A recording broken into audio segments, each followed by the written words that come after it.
All right, good evening, everyone. For tonight, after the meeting agenda, as usual, we'll have the flag salute. There's a ton of announcements, so I'm going to kind of mail some of them out to you. You'll see them when they come up. Ron Rudzinski is the principal of Golden Oak Adult School. He'll be here to tell us about what's available there, and maybe we can actually get educated. There's also then going to be a presentation by Sandra Logan on the framework for helping to decrease underage drinking. Then Whitaker Burmite from the Whitaker Burmite Advisory Group. Rick Drew is the president of that group, and every 3 months they have a multi-jurisdictional meeting and then a citizens meeting afterwards, and he'll tell us what's going on with the Whitaker Burmite property. And that's an important issue to us because that's holding up one of the last planned roads across the valley, which would go across via Princessa. Then we'll have our version of public participation if anybody wants to speak. A little bit of information about what will happen at the next meeting. And then at our end of the year celebration, we'll have some cake for everybody and adjourn the meeting. I left out what I was going to present, which is the year in review, because this has been a terrific year. And you'll see that we've done things that we've never done before, and things that people said, you know, it would be hard to accomplish, but we did it. And I think it says a lot for the group, and so I think you'll be interested in hearing about it. You know, since this is the last meeting of the year and we're ready to celebrate a holiday, I really want to do something uplifting before the flag salute. And then, of course, we got notified that another American, Peter Kasig, was beheaded by ISIS, and is another example of someone who is over trying to do the right thing, trying to help out the population, and instead gets paid back in the worst possible way and pays the ultimate price. And then, if that wasn't bad enough, then we heard about what happened when two Palestinians went into a synagogue in Israel and killed 4 people and wounded 1 who since then has died. And it shows that no matter where you are, something might happen. And in these kinds of situations, it's always my saying that when seconds count, the police are minutes away. So you got to be ready to know what's going to happen. So when it looks like everything seems to be going against you, you know, just remember Henry Ford said this, that an airplane takes off against the wind and not with it. And so you know that that's could very well be something that helps you, that kind of a thing helps you through listening to those things that are not necessarily pleasant. But you have to realize there are heroes all around us. And with that, Judy, would you lead us in the Pledge of Allegiance?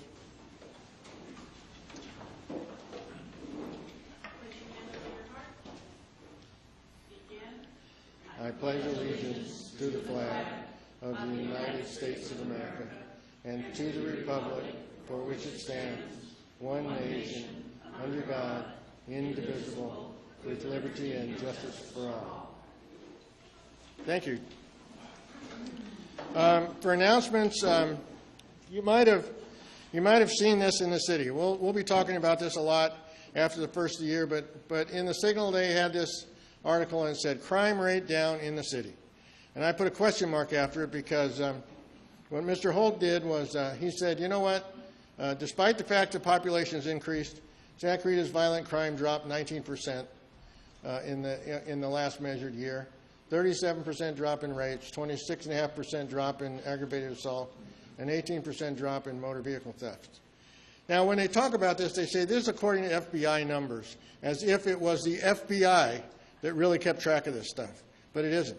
This is information reported by your local sheriffs to the FBI. And it's just on the FBI website. So it comes out of our local sheriff station. And sometimes, as we learned last year, sheriffs kind of try to keep you or convince you that you shouldn't file a report. And that changes their numbers. But at the same time, what happened is that instead of 1 murder in 2012, there were 2 last year, which to me says that that went up 100%. And there was an uptick in burglaries. These are their words, by the way, not mine, 616 to 704, which says burglaries went up 15%. So if you look at their statistics and you look at the way they talk, you can feel really good that you might not have your car stolen, but you're double the chance of getting killed. There you go. But I wouldn't run out and think that it's that it's not a safe place, because it is. We do have a safe city, but one would think that they could give us information without trying to spin it so that they always sound the best that they possibly can. The November elections took place, and Steve Knight will represent us in the 25th Assembly District. He replaces Buck McKeon. Jim McDonald becomes our LA County Sheriff. And Measure S, which a lot of people worked on and helped to run the campaign, and it failed with 20,400 votes against it and about 16,400 for it. And I think that was because the people got the information out to the public. They weren't fooled. They understand what was going on, and we were very happy to see it. Now, one thing that occurred during this last election cycle was we had one or two people that were a little bit confused about when I and when other people would turn around and support different activities. So I want to apologize if anybody thought that because I said that I identified myself as chair of the Canyon Country Advisory Committee, I intimated at any time that the Canyon Country Advisory Committee supported any of these issues, because we don't take any positions from that standpoint, and we make no endorsements as a group. So I just brought this up. This was an ad that appeared in the Gazette, and I'm sure that when anybody looked at it and saw Ken Chase talking, they didn't think he was talking for the whole Sulphur Springs School District, or when Tim was talking, Tim Ben, he wasn't talking for the whole Santa Clarita City Council, and I wasn't talking for the whole Canyon Country Advisory Committee. We were just identifying ourselves as individuals. And we're going to talk about this at the next board meeting and see what we can do to make sure that there's no confusion. Also, we want you to know that we're also going to be looking at, and we'll also be talking about, the fact that there was confusion about the organization and how it relates to a 501c3. And so we probably talked in a little bit too much generalities, but to be very, very specific, the Canyon Country Advisory Committee is not a 501c3. When we applied for a 501c3, we applied as the Santa Clarita Community Council. It has a different board of directors, and the Canyon Country Advisory Committee is a member of the Santa Clarita Community Council. So we'll make all that much clearer. We'll identify to you who the two boards are and the rules that they apply to, and we plan to do that next year. So if there's been any confusion, I apologize for it, and we'll make sure it doesn't happen again. Saturday on November 15th, they lit up Main Street. I noticed there was some information out on the web, people talking about it and asking about who paid for it. It was paid for by the city. It was an issue that was done in open session, and the city, again, gave about $100,000 to allow them to light up Main Street. And I guess it was pretty well attended from what I heard today. It was pretty good. From what left over on what I reported from Ahtna last month, Thursday on the 27th is still a Thanksgiving Day feast in the Newhall Library parking lot. And if you want a car, registrations are now open if you wanted to show your car in June at their car show for cars 75 years and older. From today, when I was at the Ahtna meeting, there was some information about the Cowboy Festival moving to Old Town and a map of exactly where and what was going to happen. And because this is a lot of information and we got to go through this quickly, I'm going to make sure that these kinds of things get mailed out with the links to our videos. You'll be able to see these as well. Friends of Hart Park are going to have a special event on December the 6th celebrating Bill Hart's 105th birthday. I don't think he's going to be there, but we still ought to get out there and make sure that we recognize him for his accomplishments. Also on December the 6th, 12 to 4 p.m. at Heritage Junction in Hart Park will be a Christmas open house. And like I said, you'll see this I'll send you the links because there are many, many things going on. So here on December the 13th, there's going to be snow in Old Town Newhall. So, no matter what you think about global warming, it's going to be cool that day. You can throw snowballs at each other. And there's a whole bunch of stuff going on in Newhall. in November, and a whole bunch of stuff going on in December.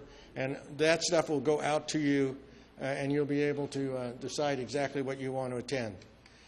Here at the Moose Lodge, yes.